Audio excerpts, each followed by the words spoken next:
Hello everybody, we're glad to welcome you on the HardReset.Info YouTube channel, and today I would like to demonstrate that you can find contacts on Twitter. So, whether you're at the twitter.com web desktop version or at the mobile app, tap on your avatar picture, then expand settings and support theme. After that, go for settings and privacy page, then scroll it down and look for privacy and safety category. At the following page, open the discoverability and contacts, turn on sync address book contacts field, and if needed, grant Twitter the contact permission or access on your device.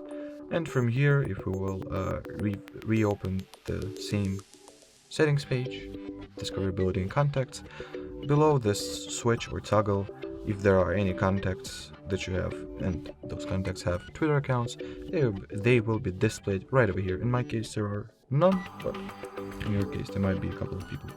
So that will be it for this video. Thanks for watching, and bye bye.